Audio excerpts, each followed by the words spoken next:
কুণাল ঘোষ সাংবাদিকদের মুখোমুখি হয়ে কি বলছেন দেখুন। এটা মানে অসার বিবৃতি। তো ওরাই তো গেছিলেন, বিরোধী দলনেতারাই তো ওই আরজি করের ক্ষেত্রে সিবিআই হওয়ার পর এত কথা বলেছিলেন। তা সিবিআই তো দেখিয়ে দিয়ে গেছে যে রাজ্য কলকাতা পুলিশ ঠিক কাজ করেছে।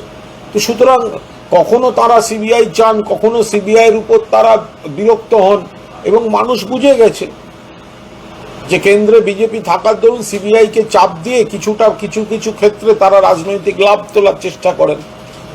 ফলে এগুলো তো এই একেবারে ভিত্তিহীন কথাবার্তা। আর মমতা বন্দ্যোপাধ্যায় ওনার জন্য মুখ্যমন্ত্রী হয়েছেন, এটা হাস্যকর বিষয়।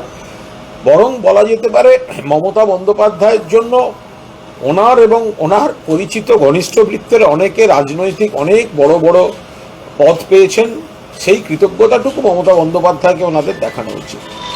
আজকে সাংবাদিক বৈঠক করে উনি অভিযোগ করছেন যে আদিবাসীদের উপর মমতা বন্দ্যোপাধ্যায় সরকারের অত্যাচার কিভাবে হয়েছে, মানে ঘটনাক্রম দিয়ে 14 আদিবাসীদের উপর আগে জঙ্গলমহলে যে অবস্থা ছিল বাম জমানায়, মানুষ ক্ষুব্ধ, মানুষের ক্ষোভ থেকে অন্য শক্তি তৈরি হচ্ছিল। আজ জঙ্গলমহলের মেয়েরা কন্যাশ্রী কাপ ফুটবল টুর্নামেন্ট খেলেন। আজ আদিবাসীদের কল্যাণে একের পর এক উন্নয়ন কর্মযজ্ঞ মমতা বন্দ্যোপাধ্যায় নিয়েছেন। এবং শুভেন্দু অধিকারী আদিবাসী ঘরের মেয়ে বীরবা হাঁসদাকে বলেছিলেন আমার জুতার নিচে থাকে। তো সুতরাং বীরবা হাঁসদা, দেবনাথ হাঁসদা আমার জুতার নিচে থাকে। ফলে কে সম্মান দেন, কে নাটক করেন, কে সম্মান দেন না, আর মমতা বন্দ্যোপাধ্যায় দিনের শেষে পুরোদস্তুর আদিবাসীদের পাশে থাকেন, সামগ্রিক উন্নয়নে থাকেন, এটা আদিবাসী সমাজ জানেন।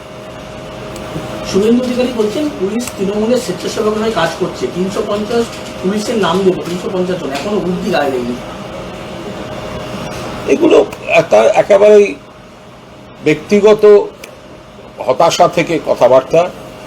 উনি নিজের দলের সকলকেই সামলাতে পারছেন না। উনি তৃণমূল, রাজ্য সরকার, পুলিশ, এখনো দিলীপ ঘোষকেই কন্ট্রোল করতে পারছেন না।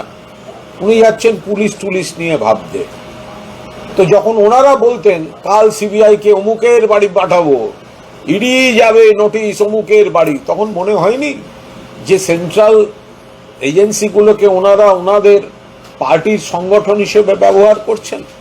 তা এখন পুলিশের বিরুদ্ধে অভিযোগ তুলছেন কেন? পুলিশ রাজধর্ম পালন করে। মালদার ঘটনা প্রসঙ্গে পুলিশের কথা বলছেন, মালদায় যেভাবে। আমাদের ভিডিও ভালো লাগলে লাইক ও শেয়ার করুন, কমেন্ট সেকশনে গিয়ে জানান আপনাদের মতামত। আরও ভিডিও পেতে চ্যানেলকে সাবস্ক্রাইব করুন। প্রতি মুহূর্তে খবরের আপডেট পেতে প্রেস করুন বেল আইকন।